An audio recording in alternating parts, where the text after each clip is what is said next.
جب تم اپنے گھر میں داخل ہو تو السلام علیکم کہہ لیا کرو، چاہے گھر میں کوئی ہو یا نہ ہو. پھر مجھ پر سلام کہا کرو اور ایک مرتبہ قل هو اللہ احد پڑھ لیا کرو.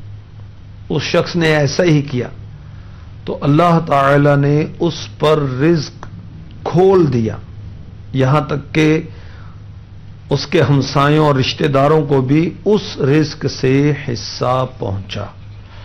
صلو علی الحبیب صلی اللہ تعالی علی محمد وعلی آلہ وصحبہ وبارک وسلم. میٹھے میٹھے اسلامی بھائیوں، درود پاک کی برکات کے کیا کہنے. آخرت کی برکتوں کے ساتھ ساتھ دنیا کی برکتیں بھی حاصل ہوتی ہیں اور فقر و فاقہ بھی جاتا ہے. ماہ رمضان مبارک کے استقبال کے لیے یہ سلسلہ رکھا گیا. چند ہی دنوں کے بعد انشاءاللہ عز و جل ہم ماہ رمضان کو پانے میں کامیاب ہو جائیں گے. ماہ رمضان مبارک میں نیکیوں کا اجر و ثواب بڑھا دیا جاتا ہے. نفل کا ثواب فرض کے برابر اور فرض کا 70 گنا یعنی 70 ٹائمز کر دیا جاتا ہے. حضرت سیدنا ابراہیم نخعی رحمۃ اللہ تعالی علیہ فرماتے ہیں ماہ رمضان میں ایک دن کا روزہ رکھنا 1000 دن کے روزوں سے افضل ہے. اور ماہ رمضان میں ایک مرتبہ تسبیح کہنا یعنی سبحان اللہ اس ماہ کے علاوہ 1000 مرتبہ سبحان اللہ کہنے سے افضل ہے. اور مزید حضرت سیدنا ابراہیم نخعی رحمۃ اللہ تعالی علیہ فرماتے ہیں ماہ رمضان میں ایک رکعت پڑھنا غیر رمضان کی 1000 رکعتوں سے افضل ہے. آ گیا رمضان عبادت پر کمر اب باندھ لو، فیض لے لو جلد کے دن 30 کا مہمان ہے. مرحبا صد مرحبا پھر آمد رمضان ہے، آمد رمضان ہے. تو ماہ رمضان مبارک میں ایک رکعت پڑھنا غیر رمضان کی 1000 رکعتوں سے افضل ہے. تو کیوں نہ ہم خوش دلی کے ساتھ ساری نماز تراویح ادا کریں اور خوب خوب اپنے رب عز و جل سے اجر و ثواب حاصل کریں. صحیح ابن خزیمہ یہ حدیث کی کتاب ہے، اس میں بڑا پیارا فرمان مصطفیٰ صلی اللہ تعالی علیہ وسلم ہے. ہمارے آقا علیہ الصلوۃ والسلام نے ماہ شعبان کے آخری دن، شعبان کے لاسٹ ڈے بیان فرمایا اے لوگو تمہارے پاس عظمت والا برکت والا مہینہ آیا، وہ مہینہ جس میں ایک رات ایسی بھی ہے جو 1000 مہینوں سے بہتر ہے. اس مبارک مہینے کے روزے اللہ تعالی نے فرض کیے. اس کی رات میں قیام تطوع یعنی سنت ہے، یعنی نماز تراویح، جو اس میں یعنی رمضان میں نیکی کا کام کرے تو ایسا ہے جیسے اور مہینوں میں فرض ادا کیا. اور جس نے رمضان المبارک میں رمضان الکریم میں ماہ غفران میں فرض ادا کیا تو ایسا ہے جیسے اور دنوں میں 70 فرض ادا کیے. یہ مہینہ صبر کا ہے اور صبر کا ثواب جنت ہے. یہ مہینہ مؤاسات یعنی غمخاری کا ہے. اس مہینے میں مومن کا رزق بڑھایا جاتا ہے. جو رمضان میں روزہ دار کو افطار کرائے اس کے گناہوں کے لیے مغفرت ہے اور اس کی گردن آگ سے آزاد کر دی جائے گی. اور اس افطار کرانے والے کو ویسا ہی ثواب ملے گا جیسا روزہ رکھنے والے کو ملے گا، بغیر اس کے کہ اس کے اجر میں کچھ کمی ہو. عرض کی یا رسول اللہ صلی اللہ تعالی علیہ وآلہ وسلم، ہم میں سے ہر شخص وہ چیز نہیں پاتا جس سے روزہ افطار کروائے، فرمایا اللہ تعالی یہ ثواب تو اس شخص کو بھی دے گا جو ایک گھونٹ دودھ یا ایک کھجور یا ایک گھونٹ پانی سے افطار کروائے، اور جس نے روزہ دار کو پیٹ بھر کر کھلایا اس کو اللہ تعالی میرے حوض سے پلائے گا، حوض کوثر سے پلائے گا کہ کبھی پیاسا نہ ہوگا یہاں تک کہ جنت میں داخل ہو جائے۔ یہ وہ مہینہ ہے کہ اس کا اول یعنی ابتدائی 10 دن رحمت ہے، اس کا اوسط یعنی درمیانی 10 دن مغفرت ہے، اور آخر یعنی آخری 10 دن جہنم سے آزادی ہے۔ جو اپنے غلام پر اس مہینے میں تخفیف کرے، کام کم لے، اللہ تعالیٰ اسے بخش دے گا اور جہنم سے آزاد فرما دے گا۔ سبحان اللہ۔ فرمایا اس مہینے میں 4 باتوں کی کثرت کرو، 4 کام محبوب رب سلام صلی اللہ تعالی علیہ وسلم ہمیں بتا رہے ہیں۔ 4 کام، ان میں سے 2 ایسے کام ہیں جن کے ذریعے تم اپنے رب کو راضی کرو گے، اور 2 سے تمہیں بے نیازی نہیں۔ وہ 2 باتیں جن کے ذریعے تم اپنے رب کو راضی کرو گے وہ یہ ہیں: لا الہ الا اللہ کی گواہی دینا، نمبر 2 استغفار کرنا۔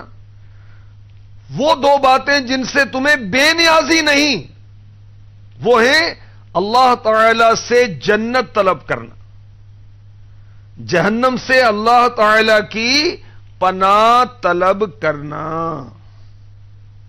اے عاشقان رسول، جو اس مہینے میں یعنی رمضان میں نیکی کا کام کرے تو ایسا ہے جیسے اور مہینوں میں فرض ادا کیا، اور جس نے ماہ رمضان میں فرض ادا کیا تو ایسا ہے جیسے اور دنوں میں 70 فرض ادا کیے۔ سبحان اللہ۔ ماہ رمضان کی جو نوافلیں، نفلیں دوسرے مہینوں کے فرض کے برابر ہیں، اور اس ماہ مبارک کی فرض عبادت دوسرے مہینوں کی 70 فرائض کی مثل ہے۔ سبحان اللہ۔ حضرت سیدنا عبداللہ ابن عباس رضی اللہ تعالی عنہما سے روایت ہے، سرکار نامدار مکہ مدینے کے تاجدار باذن پروردگار دو عالم کے مالک و مختار صلی اللہ تعالی علیہ وسلم نے فرمایا، جس نے مکہ مکرمہ میں رمضان پایا، روزہ رکھا، رات میں جتنا میسر آیا قیام کیا، تو اللہ تعالیٰ اس کے لیے اور جگہ کے 1,00,000 رمضان کا ثواب لکھے گا، اور ہر دن ایک غلام آزاد کرنے کا ثواب، ہر رات ایک غلام آزاد کرنے کا ثواب، اور ہر روز جہاد میں گھوڑے پر سوار کر دینے کا ثواب، اور ہر دن میں نیکی اور ہر رات میں نیکی لکھے گا۔ جو روزہ دار کو پیٹ بھر کے کھلائے، مفتی احمد یار خان نعیمی رحمۃ اللہ تعالی علیہ اس فرمان کی شرح میں لکھتے ہیں، جس نے روزہ دار کو پیٹ بھر کر کھلایا اس کو اللہ تعالیٰ میرے حوض سے پلائے گا، کبھی پیاسا نہیں ہوگا۔ مفتی صاحب لکھتے ہیں، روزہ دار کو سیر کر کے کھلانے کا ثواب یہ ہے۔ خیال رہے کہ جیسے آج دنیا میں سب کو کھانے کی سخت ضرورت ہے، ایسے ہی کل میدان محشر میں پانی کی سخت ضرورت ہوگی، وہاں بھوک نہیں ہوگی مگر پیاس ہوگی۔ اللہ تعالی حوض کوثر کی ایک نہر میدان محشر میں پہنچا دے گا، جس سے امت مصطفیٰ صلی اللہ تعالی علیہ وسلم میدان محشر میں ہی حوض کوثر سے پیے گی، نہر کوثر سے پیے گی، پیاس سے امن پائے گی۔ ایک بار جس نے حوض کوثر سے پانی پی لیا، جنت میں داخل ہونے تک کبھی پیاسا نہیں ہوگا۔ اللہ تعالی ہم سب کو وہاں اس حوض کا پانی نصیب فرمائے، اور جنت میں پہنچ کر بھوک نہیں ہوگی، پیاس ہوگی۔ اللہ اکبر۔ تو کھانے کا بدلہ پانی کیا، اس کا بدلہ تو کھانا ہی چاہیے تھا۔ خیال رہے کہ جنت میں بھوک نہ ہوگی، نہ پیاس، مگر وہاں کھانا پینا سب کچھ ہوگا لذت کے لیے، نہ کہ بھوک پیاس دفع کرنے کو۔ اس لیے جنت میں میوے ہیں، غلے نہیں۔ غلے بھوک دفع کرنے کو ہوتے ہیں، میوہ لذت پانے کو۔ دو جہاں کی نعمتیں ملتی ہیں روزہ دار کو، دو جہاں کی نعمتیں ملتی ہیں روزہ دار کو، جو نہیں رکھتا ہے روزہ وہ بڑا نادان ہے۔ مرحبا صد مرحبا پھر آمد رمضان ہے، مرحبا صد مرحبا پھر آمد رمضان ہے۔ صلو علی الحبیب صلی اللہ تعالی علی محمد۔